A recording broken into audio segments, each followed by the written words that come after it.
Está começando o Eventos Cast, o seu podcast que exemplifica na prática como os eventos se tornam experiências memoráveis.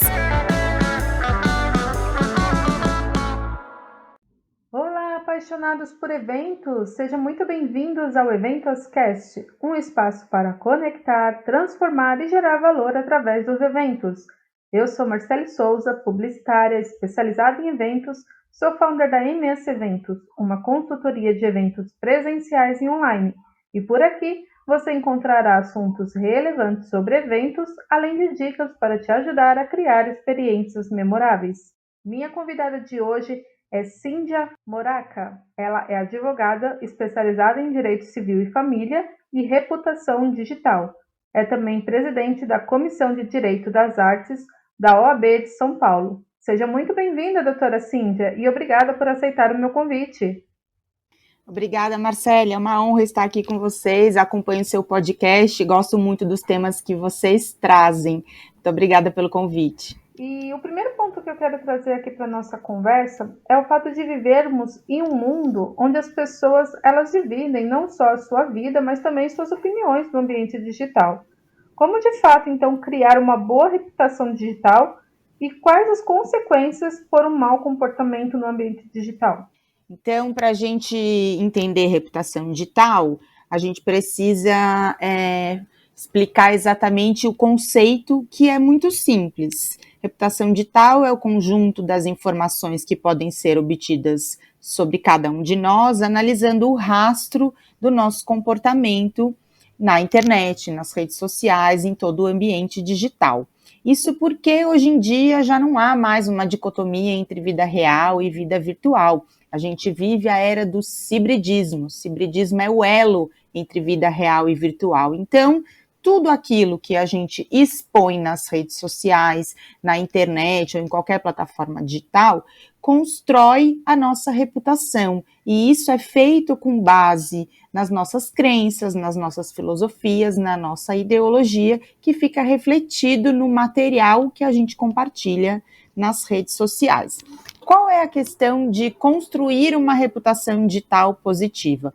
Construir a reputação, ela vem desde minúcias que passaram a se tornar tão comuns na nossa vida que a gente já não pensa mais nisso. Mas, por exemplo, a escolha do e-mail. O e-mail é muito importante para construir a reputação digital. Aqui no meu escritório, eu faço mentoria, eu tenho meus clientes particulares e às vezes eu recebo um e-mail assim, vocês vão dar risada, mas é verdade, tá? celtinhatunado@ig.com.br. Esse e-mail é fictício, tá? Mas vejam, isso já cria uma primeira impressão de reputação digital. Esse não é um e-mail que comunica muito bem. O e-mail é o nosso RG digital. E esse é um dos exemplos sobre construir uma boa reputação. Sabe por quê? Porque cada post que a gente compartilha, cada notícia que a gente encaminha para outras pessoas, cada foto que a gente publica, uma curtida no post de um amigo, um comentário que às vezes era para ser engraçado e pode soar mal, isso também é reputação digital. E ela gera 3 efeitos. O primeiro deles, que é um efeito mais simples, mas é muito comum, o nosso comportamento do digital tem um efeito social. A gente pode ter os dados vazados pelo uso de aplicativos maldosos, a gente pode ter a intimidade exposta de maneira indevida, a gente pode se tornar alvo de golpes, a gente pode ser mal avaliados pela teoria da aparência. Isso é um conceito jurídico, mas que serve para a vida cotidiana. Tem também o efeito administrativo, e acho que esse encaixa bem com o tema de trabalho do seu podcast, de vocês como um todo, que é o efeito administrativo. Então, você pode deixar de ser contratado, você pode ser demitido, você pode sofrer uma multa contratual se o seu comportamento for ofensivo nas plataformas digitais ou se ele estiver em desacordo com os parâmetros de privacidade e de filosofia do seu cliente ou do seu contratante. E por último, aquele que afeta mais aqui a minha atividade profissional são os efeitos jurídicos, que as pessoas podem ser processadas e podem processar civil e criminalmente com base em comportamento digital. Então, um post que for ofensivo, que tenha caráter racista, machista, homofóbico, gordofóbico, difamador, que contenha injúria, que contenha calúnia, tudo isso gera o direito de indenizar, e alguns comportamentos, como por exemplo o stalking e o assédio virtual, eles têm até uma resposta criminal, né? Você pode sofrer uma condenação criminal. Eu acho que essas são as principais questões para responder aí a sua primeira pergunta. Pois é, doutora Cíndia, todo cuidado é pouco, né? Pensar aí no que é exposto, né, e da forma que é exposto no ambiente digital pode causar aí uma dor de cabeça se não for bem planejado, ponderado e tudo mais, não é mesmo? Perfeito, Marcele. Acho que hoje, mais do que nunca, a gente precisa repensar a maneira como a gente usa as ferramentas digitais, porque elas são fundamentais.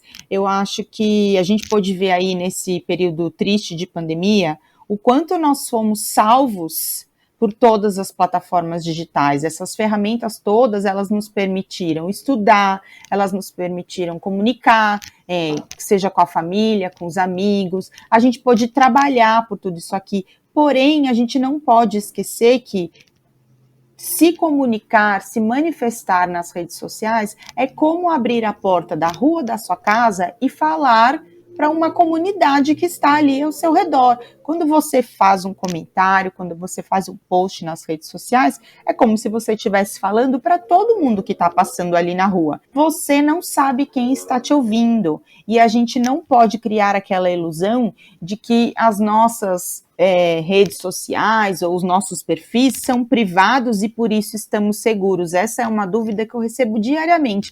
Ah, doutora Cíndia, mas eu publiquei e a minha conta é privada. Se está na internet, está no mundo. É difícil de controlar. Depois que aquilo se espalhou, não tem volta. E mesmo que a sua conta seja privada, você não sabe se pode confiar em todos os amigos que estão lá vendo o material que você publica. É um print daquilo que pode vazar e você já não tem mais a privacidade que se imagina. Então, eu acho que a gente precisa ser o dobro de cuidadoso o tempo todo para perceber quais são os reflexos do nosso comportamento digital e como isso deixa um rastro sobre nós, mesmo que a gente não acredite. Realmente, doutora Cíntia, é necessário aí ter cautela, né? E aí também um outro ponto aqui, né, falando aí sobre as redes sociais, é que muitas marcas utilizam das redes sociais para, então, alcançar o teu público, né, poder fazer, então, de fato, a comunicação da sua empresa, tornar visto, né, pelo futuro público que eles querem atingir. E as marcas utilizam muito aí do marketing de influência hoje em dia. Quais os cuidados que a marca ela deve ter ao escolher um digital influencer para um evento que ela irá realizar? Marcelo, o importante é a gente pensar que hoje não existe comunicação fora do ambiente virtual, né? Muito difícil uma marca que não tenha um perfil nas redes sociais, que não tenha um site, que não tenha um blog. É praticamente inconcebível fazer negócios hoje em dia sem ter presença digital. E a questão do contrato dos influenciadores, ela tem uma peculiaridade que às vezes a gente ainda vê algumas marcas pecando. A escolha do seu influenciador deve ser aquele que tem um perfil que compactua com todos aquelas filosofias e ideologias da sua marca. Não adianta você contratar um influenciador que fotografa muito bem, que fala muito bem, que vai ler o roteiro da sua publicidade da maneira que você mandou, se no resto do tempo ele tem um comportamento que é prejudicial à sua marca. Prejudicial de que jeito? Como é que as marcas podem ser prejudicadas por um influenciador? Isso é uma coisa que se chama risco reputacional.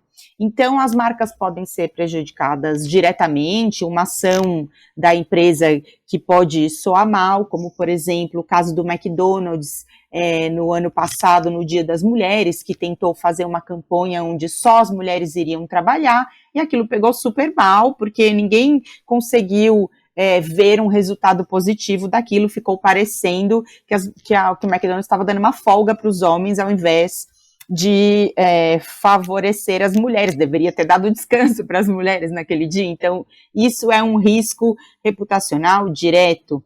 Indiretamente, o risco acontece quando um empregado ou um representante da marca, que pode então ser um influenciador, tem um comportamento abusivo ou ofensivo. E quem aí não se lembra dos últimos tempos da influenciadora Gabriela Pugliese, que acabou tendo um comportamento muito ofensivo no início da pandemia e perdeu mais de 10 contratos de publicidade. Recentemente, no BBB, a gente viu a Carol Conká, que também acabou perdendo muitos contratos e teve até um programa que já estava gravado com o GNT, que foi suspenso porque o comportamento dela não se compactuava com as filosofias dos contratantes.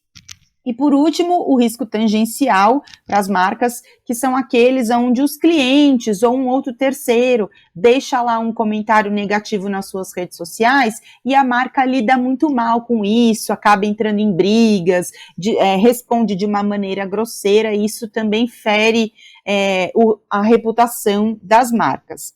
Para escolher um bom influenciador, a primeira coisa, verificar o histórico dessa pessoa, como é que ela se comporta nas redes sociais. Ela tem aí uma história de um bom posicionamento, ela defende boas causas, ela se comunica de uma maneira limpa, de uma maneira não violenta, porque hoje em dia nas redes sociais é tudo muito rápido, a gente às vezes escreve sem pensar, e isso deixa também um rastro negativo em nosso nome. E quanto aos influenciadores digitais, a gente precisa ter em mente que eles têm responsabilidade civil.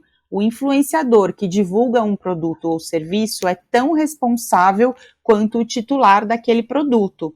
Então, quando o influenciador faz uma publicidade de um produto ruim, de um serviço ruim, ele também tem responsabilidade civil sobre aquilo. E, portanto, quando a gente escolhe um influenciador, a gente precisa dar uma olhada como é que ele trata os outros produtos e as outras marcas que ele trabalha, para saber se ele tem esse cuidado de expor a marca de uma maneira segura, se ele cumpre as regras combinadas. Eu acho que essas seriam as minhas principais dicas para escolher um bom influenciador. Lembrando que hoje, engajamento vale mais do que números. Se você tem um micro ou um nano influenciador que tem uma palavra forte, que tem um posicionamento que se comunica muito bem, que engaja muito bem, isso talvez valha muito mais do que milhões de seguidores que não vão dar a menor atenção para o que aquele influenciador está falando, e isso também pode prejudicar a sua marca. Com certeza, doutora Cíntia. E o mais importante, né, assim, a gente está falando aqui de marcas, mas os eventos também têm grandes impactos, né? Então, dependendo de quem se traz para representar ali o seu evento, pode ter um efeito contrário, pode gerar uma má imagem. Então, é preciso aí adotar alguns critérios, né, nessa avaliação de quem vai ser esse digital influencer, né? E acho que um outro ponto também muito importante é contar com uma assessoria, né, jurídica para poder, então, criar, né, regras claras de como que essa pessoa ela vai se comportar diante da mídia. Meio que se precaver a marca, né, quanto à sua imagem, né, do que pode acontecer ou não, dependendo do influenciador. Que nem a senhora trouxe alguns casos aí que aconteceu realmente recentemente na mídia, que várias marcas acabam praticando ali a cultura de cancelamento justamente porque não querem ter a sua marca associada a determinadas pessoas, porque elas acabam tendo um comportamento não esperado pela marca que a contratou, né? É isso. Eu acho só que a gente precisa entender o que é cancelamento, né? Então, o cancelamento é uma nova modalidade de linchamento virtual. O que significa isso? Que quando acontece algum episódio na internet, nas redes sociais, que causa um incômodo, que causa um desconforto nas outras pessoas, geralmente existe uma resposta para isso, a gente chama de resposta social, que tem o objetivo de linchar essa pessoa para bani-la, ou seja, para fazer que ela desapareça, que ela perca a visibilidade, um objetivo de exclusão digital. Eu não acho que as marcas pratiquem cancelamento, não é isso. Eu acho que as marcas sofrem cancelamento, seja daquela maneira que eu falei, pelo risco reputacional direto ou pelo risco reputacional tangencial, quando o seu representante, ou seja, a escolha do influencer, acaba causando um prejuízo. E na área dos eventos, principalmente, porque a dinâmica de eventos movimenta muita gente ao mesmo tempo, além da publicidade de divulgação do evento, que já pode ser um alvo de cancelamento, o evento em si. Tem episódios que, quando o evento é ao vivo, quando o evento é longo, você tem mais chances de acontecer um episódio que pode gerar cancelamento. Mas a gente também não pode confundir o cancelamento com o hate nas redes sociais, e isso é muito comum.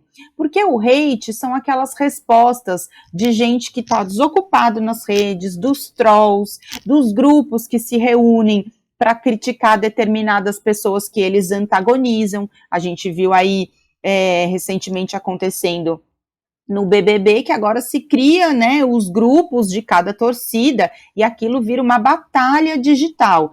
Quando se trata de eventos, de uma marca que está produzindo evento, a gente tem que ter cuidado com o que é hate e o que é cancelamento. O cancelamento, então, vou repetir, é aquele tentativa de linchamento virtual para banir essa pessoa, essa marca, essa empresa, o organizador de um evento, por um determinado comportamento que as pessoas julgaram, então, que não está de acordo ali com o que elas concordam. Pois é, e aí, doutora Cíntia, é bom lembrar que todo cuidado é pouco, porque nas redes sociais uma fagulha já pega fogo, então ter esse cuidado com a reputação da marca, do evento e até a reputação do digital influencer que vai ser contratado para representar aí essa marca ou esse evento, também é preciso aí cautela, ter uma lupa de fato, ali em cima, porque, como eu falei, uma fagulha acaba virando um fogaréu nas redes sociais, pode ter uma repercussão muito rápida, e isso pode talvez se tornar até irreversível, para alguns casos. Perfeito, Marcela, é isso mesmo, é uma coisa imediata, o alcance é gigante e existem alguns fenômenos de comportamento que acontecem no ambiente digital, como, por exemplo, o efeito de manada. Quando acontece um episódio desse, de cancelamento, por exemplo, boa parte das pessoas, às vezes, nem parou para analisar se ela está de acordo com aquilo ou não. Ela simplesmente segue o fluxo e se está todo mundo falando mal, ela também fala, se está todo mundo criticando, ela também critica. E o outro fenômeno de comportamento é o impulsionamento de repúdio, porque às vezes a pessoa não concorda com aquele comportamento, ela quer fazer uma crítica e ela acaba expondo a situação, dando mais visibilidade do que aquele caso teria se não tivesse sido compartilhado, enviado para outras pessoas. E isso pode acontecer com uma pessoa, pode acontecer com uma empresa, pode aparecer com a marca, com um organizador de um evento, com diversas pessoas dentro de um evento, porque às vezes a gente é pego de surpresa com uma situação ou com uma informação, e hoje em dia, com os celulares na mão, não tem tempo da gente agir. O que a gente pode fazer depois é a famosa gestão de crise, porque geralmente na internet primeiro as coisas acontecem, depois a gente resolve. Mas agora que a gente já tem essas referências, que a gente sabe o que é reputação digital, conjunto das informações que podem ser obtidas sobre nós, analisando o nosso rastro nas redes sociais. Agora que a gente já sabe quais são os tipos de risco de reputação, o risco social, o risco administrativo e o risco jurídico. E agora também que a gente entendeu como é que pode acontecer esse risco, pessoalmente, numa ação minha, como marca, como empreendedora, como organizadora de evento, ou tangencialmente, por um representante meu, que pode ser um influenciador que eu contratei e ele agiu mal, ou por um terceiro, pelaquela audiência que foi no evento e fez críticas e falou, fez comentários que não seriam apropriados. Sabendo disso, a gente pode traçar uma estratégia de ação prévia. Então, o que é? É pensar nas ideologias e nas filosofias do negócio que eu estou organizando, do evento que eu estou organizando. Quem é o público que eu vou atender? Escolher um influenciador que se conecta com esse público para evitar que a linguagem seja perdida ali ou que sejam ditas palavras que talvez numa outra comunidade não soariam tão mal. E o principal é analisar o rastro desses influenciadores, dos agentes que são contratados, dos prestadores de serviço, de modo a estar bem consolidado com a intenção do produtor ou do organizador, para que aquilo resulte no melhor evento possível, sem correr o risco dessas crises de gestão de pessoas, de redes sociais, porque hoje faz parte, a gente não consegue viver longe desses riscos, mas dá para a gente construir desde a escolha do nome do evento, do local do evento, dos participantes, quem serão os convidados, tudo isso faz parte da rotina de fazer uma triagem de reputação digital e é possível construir um evento de sucesso só tomando esses cuidados que eu falei, analisando a reputação digital. Muito bom, doutora Cíndia. Ótimas dicas aí para os nossos ouvintes anotarem e aí quando estiverem planejando, organizando seus eventos, levar em consideração quando forem fazer a escolha aí de um digital influencer para a sua marca ou para os seus eventos. E agora a gente está indo aí para os momentos finais do nosso episódio, mas antes eu gostaria que a senhora desse aqui suas considerações finais para os nossos ouvintes. Queria dizer para vocês que a escolha do e-mail, como eu falei lá, a escolha da arroba das suas redes sociais, a construção do seu perfil nas redes sociais, indicar o nome correto, ali mesmo no WhatsApp é um erro muito comum, que as pessoas não colocam o nome aonde deve constar o nome, elas colocam emojis ou frases. Essas pequenas coisas constroem a sua reputação digital. Comece revisando esses 3 itens que eu falei, o seu e-mail, as suas arrobas nas redes sociais e a construção do perfil, sabe? Vai ali nos settings do aplicativo que você vai usar, ajustes, né? Altera direitinho, completa o seu nome, coloque informações fáceis de ser acessadas, seja você pessoa física, jurídica, uma marca, um organizador de eventos. Facilite a comunicação, tenha uma linguagem limpa, simples, acessível, isso facilita muito a nossa troca nas redes sociais e aproveitem e explorem tudo que os diversos aplicativos e ferramentas têm para oferecer. A gente hoje encontra de tudo nas redes sociais da melhor qualidade possível. Não percam aí a oportunidade de explorar essas ferramentas com segurança, pensando em ter cuidado na sua exposição, evitar a alta exposição, preservar ao máximo crianças e adolescentes. Essas são as dicas que eu deixo aqui por hoje e agradeço a Marcele pelo convite. Muito bom, doutora Cíndia. Agora, conta aqui pra gente como que as pessoas se encontram nas redes sociais. Bem, a minha arroba em todas as redes sociais é CíndiaRM e é muito fácil, eu estou sempre ali no Instagram, tem um giro de notícias no Story toda semana, comentando os casos mais recentes de reputação digital e eu vou gostar muito de encontrar vocês por lá, @CíndiaRM. Show de bola! É isso aí, apaixonados! E agora eu quero convidar você para seguirmos juntos nessa conversa com outros profissionais da nossa comunidade do Eventoscast. Para entrar, basta acessar o nosso site eventoscast.com.br e acessar ali o ícone do WhatsApp ou pelo link da bio do nosso Instagram, @eventoscast. Por lá, você encontrará diversos profissionais para dividir as suas opiniões e aprender como tornar os eventos memoráveis. E aí estamos chegando aos finais do nosso episódio e eu quero agradecer mais uma vez, doutora Cíndia, por você aceitar o meu convite. Eu que agradeço a oportunidade e até a próxima. E eu quero agradecer também você, ouvinte, pela sua audiência. Então não esquece, siga nas redes sociais, @eventoscast, e me adiciona lá no LinkedIn, @Marcele Souza. E para você que está ouvindo e curtindo esse episódio no Spotify, não esquece de clicar no botão seguir para ser avisado sobre os novos episódios. Ou se você estiver ouvindo pelo iTunes, deixe as suas 5 estrelinhas lá e comenta que eu vou ler tudinho. Até mais! Tchau, doutora Cíntia! Tchau, tchau, até!